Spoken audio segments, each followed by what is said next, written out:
CBDC의 세상이 왔다라는 것은 리플의 세상이 왔다라고 보고 있거든요. 그렇기 때문에 우리가 반드시 스테이블 코인뿐만 아니라 CBDC의 세상을 가는 부분에 있어서 리플 XRP에 대해서 평단에 너무 연연하지 마시고 수량, 개수에 조금 더 집중해가지고 5,000개, 10,000개 정도는 2030년 이후까지 좀 가져갔으면 좋겠어요.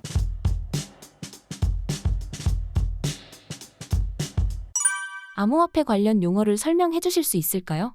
우리가 CBDC랑 스테이블 코인에 대한 개념을 반드시 알 필요가 있다고 생각을 하는데, 일단 스테이블 코인 같은 경우는 이제 민간 기관에서 찍어내는 코인이라고 봐주시면 되고, 가치 자체가 뭐 달러로 패깅이 되든 유로화로 패깅이 되든 뭐 호주 달러로 패깅이 되든 일본의 엔화로 패깅이 되든 그 법적 통화에 맞게 패깅이 된 하나의 안정성을 보유한 코인이 스테이블 코인입니다. CBDC는 이제 스테이블 코인이 민간 기관에서 찍었다면 CBDC의 그 약자 자체가 Central Banking Digital Currency, 그 중앙은행에서 발행했다라는 것에 좀 큰 의의를 가지고 있거든요. 그렇기 때문에 그 발행 주체가 다르다는 걸 꼭 알아주셨으면 좋겠고, 유틸리티 코인이라는 것은 그 스테이블 코인이라든지 CBDC가 어떤 블록체인 상에 올라가 가지고 거래가 이루어지며 그 거래가 이루어질 때 활용되는 쓰이는 코인이 바로 유틸리티 코인이라고 봐주시면 돼요. 그렇기 때문에 우리가 투자를 할 때 뭐 유명한 USDC나 USDT, 이제 달러와 패깅된 그런 스테이블 코인인데, 이런 스테이블 코인들이 엄청나게 많아요. 20종류 정도가 되거든요. 이런 스테이블 코인이 어느 생태계, 어느 메인넷 위에 올라가 있는지를 볼 필요가 당연히 있겠죠. 현재는 이더리움이라든지 솔라나 기반 굉장히 많이 활성화가 돼 있고, 작년 연말을 기준으로 이제 리플사에서 발행하는 RLUSD 또한 기관의 채택이 엄청나게 현재 불어오면서 점유율이 점점 올라가고 있습니다. 이런 것처럼 앞으로 스테이블 코인이라든지 CBDC가 가치가 이동될 때 어떤 메인넷 위에서 올라가서 돈의 이동이 이루어지는지, 이런 부분 좀 유틸리티적인 부분에 대해서 공부하면서 투자를 이어갔으면 좋겠습니다. 각국의 CBDC 준비 현황에 대해 알려주실 수 있을까요? 일단은 작년 기준으로 해서 리플 보고서가 하나 나왔어요. 지금 현재 약 95% 포션의 모든 중앙은행들이 모두 다 CBDC에 대해서 받아들이기 위해 조금씩 파일럿 테스트 혹은 개념 증명을 하고 있습니다. 특히나 리플사 같은 경우는 CBDC 플랫폼을 자체적으로 만들어가지고 뭐 홍콩이라든지 몬테네그로라든지 러시아라든지 팔라우, 뭐 콜롬비아 이런 그런 국가들과 함께 파트너십을 직접적으로 체결하면서 국가 단위의 CBDC를 구현할 수 있도록 현재 파일럿 테스트를 진행하고 있습니다. 실제로 홍콩 같은 경우는 리플과 굉장히 친화적으로 파트너십 관계를 맺으면서 부동산 토큰화뿐만 아니라 CBDC를 만들어내는 과정에 리플의 블록체인을 채택을 했고, 거기에는 중국의 5대 극유 은행들이 다 들어가 있을 뿐만 아니라 뭐 카드의 기득권사죠. 비자라든지 마스터카드, 그리고 경영 컨설팅 회사의 대표주자인 보스턴 컨설팅 그룹도 손을 잡으면서 그들이 슬슬 CBDC의 세상을 천천히 구현하기 위해 준비하고 있다, 이렇게 좀 바라보고 있습니다. CBDC가 상용화된다면 어떤 변화가 일어나는 건가요? 일단 지금 현재도 한국은행을 통해서 이제 CBDC에 대한 그런 파일럿 테스트, 국제결제은행과 프로젝트 아고라를 통해 정말 블록체인을 활용하는 QR 결제가 이제 실제로 하나로마트라든지 몇몇 편의점에서 진행되고 있거든요. 근데 그런 것처럼 굉장히 이제 결제가 간편해지는 거죠. 근데 사실 이렇게도 생각하실 수 있을 것 같아요. 지금 우리 카드 결제만 해도 금방금방 결제가 되는데, 송금을 해도 내가 뭐 친구한테 보낼 때 바로바로 이체가 되는데 굳이 블록체인을 쓸 필요가 있냐라고 하는 그런 질문도 충분히 하실 수 있을 것 같거든요. 하지만 실제로 우리가 해외 송금을 한번 생각해 봤을 때 환전을 해야 되는 불편함이라든지, 국제 송금 과정에서 뭐 환전 은행이라든지 중개 은행이라든지 수취 은행들 굉장히 중간 매개체가 많은 과정이 있기 때문에 이런 기관들이 효율적인 결제 시스템을 만들 수가 있어요. 또한 노스트로 계좌와 보스트로 계좌라고 하는 그 유동성 문제가 또 있거든요. 예를 들어서 우리나라에서 뭐 인도의 어떤 은행에 대해서 돈을 보낼 때 어느 정도 서로 신뢰를 기반하기 위해 우리나라의 은행이 인도의 루피를 한 몇억 달러, 몇십억 달러를 묻어놔야 되고, 인도 은행도 신뢰를 기반하기 위해서 우리나라의 원화를 어느 정도 묻어놔야 됩니다.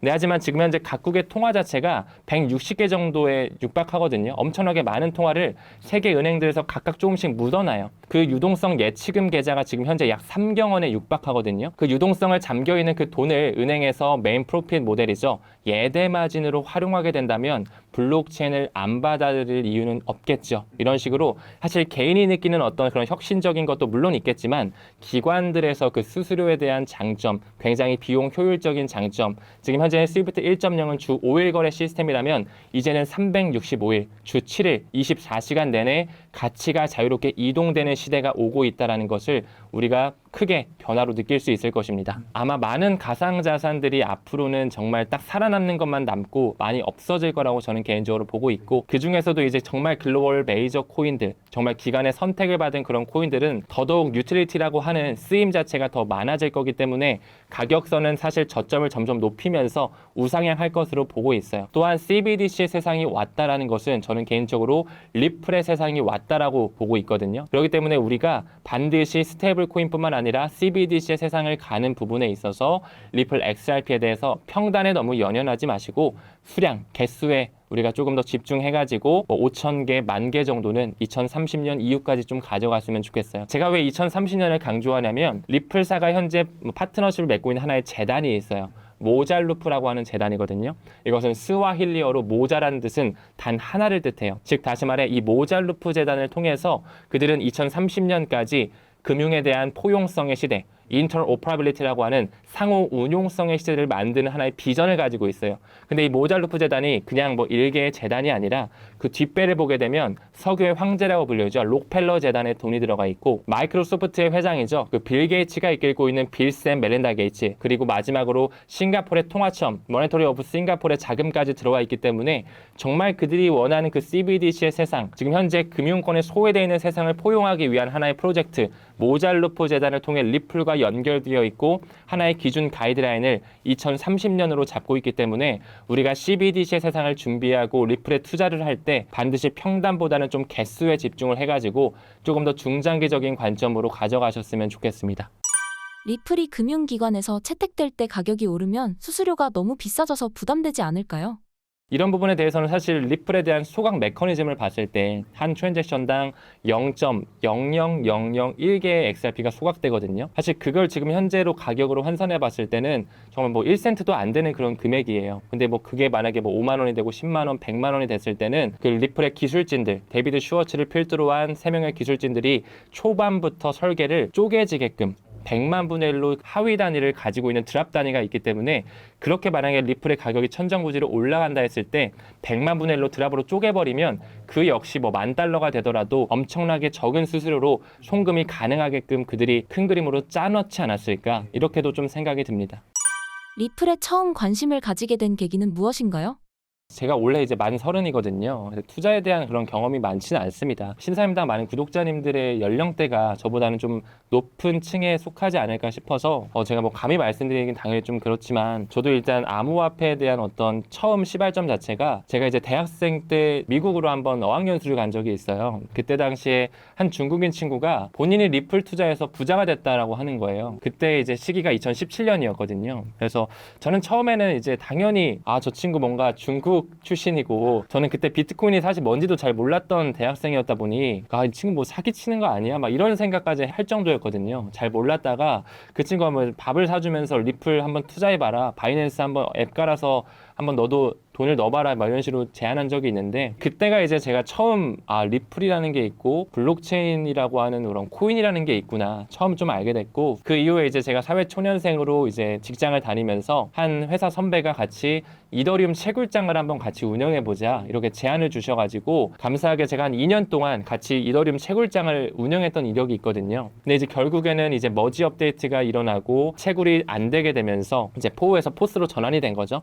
POW에서 POS로 전환이 되면서 굉장히 갑자기 채산성이 약화가 됐어요. 그뿐만 아니라 그때 당시에 테라 루나 사태뿐만 아니라 미국의 대형 거래소였던 FTX 거래소가 파산되면서 엄청나게 사업적으로 어려웠었죠. 그래서 그때 당시가 이제 2020년, 21년도였는데 사실 채굴장을 한 2년 정도 운영하고 좀 부정적으로 안 좋게 접게 됐습니다. 그래서 저 또한 암호화폐 투자해서 처음부터 뭐 성공하고 이렇게 리플에 대해서 알았던 것이 아니라 뭔가 중국 유학생을 통해 리플을 듣게 됐고, 이더리움 채굴장을 운영하면서 이더리움이라는 게 있구나, 그렇게만 하고 그냥 채산성에 집중해서 그 ROI를 따져서 사업을 이렇게 하는 부분에 바빴는데, 이제 한번 붕괴가 되고 이제 한번 망하다 보니까 이 과정을 내가 한번 전화위복 삼아가지고 정말 블록체인, 정말 이런 메이저 코인들이 어떤 가치를 지니는지 한번 공부해보자. 이것을 또 누군가에게 전파를 해보자라고 생각이 들어서 지금 현재 이제 유튜브 채널도 운영을 하는 건데 아무쪼록 그렇게 이제 좀 천천히 리플에 대해서 알아갔던 것 같아요. 그래서 처음에는 제가 이더리움을 처음으로 체결했다 보니까 이더리움에 대한 공부를 했고 그다음 비트코인이 아무래도 이제 대장에 있다 보니까 비트코인이 왜 나왔고 백서에는 어떤 내용이 있고 어떤 본질적인 가치를 가졌는지 이런 거에 대해 공부하다가 이제 리플도 메이저 코인으로 있었다 보니까 전송용 코인으로만 활용을 했었는데 리플 코인이 뭐지? 왜 리또속이라는 단어가 있지? 이런 식으로 생각을 하면서 공부하다가 아 진짜 블록체인의 본질은 금융망을 바꾸기 위해서 나온 것이고 그것을 대체하는 것이 바로 리플 XRP구나 라는 것을 깨달으면서 지금은 이제 완전히 리플 빅뱅의 책을 썼고 리플 유튜버로서 활동을 하고 있는 것 같습니다.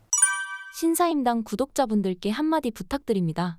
네, 오늘 이렇게 신사임당이라는 채널에 사실 너무 규모가 큰 채널이어서 제가 너무 감개무량한 순간인 것 같고 너무나 저도 성장해 나가야 되는 과정이 많은 그런 한 청년으로 봐주시면 좋을 것 같습니다. 저도 다를 바 없는 일개 투자자고요. 이제 공부를 열심히 해나가는 그런 열정적인 사람인 건데 아무쪼록 여러분들께서 이제 암호화폐라는 것에 한번 생각을 한번 해봤으면 좋겠고 정말 이 세상이 변화가는 과정 시기 자체가 기하급수적으로 앞으로도 혁신이 일어나는 시대가 올 거라고 보고 있거든요. 그렇기 때문에 여러분들께 조금 더 열린 마음으로 오늘 이런 영상들을 좀 시청해 주셨으면 좋겠다라는 바람이 있고 혹시라도 리플 XRP에 대해서 조금 더 공부해보고 싶고 어떤 가치를 지녔는지 조금 더 눈여겨보고 싶으시다면 제가 쓴 리플 빅뱅이라는 책이라든지 현재 타임 레버리지라는 유튜브 채널을 또 운영하고 있습니다.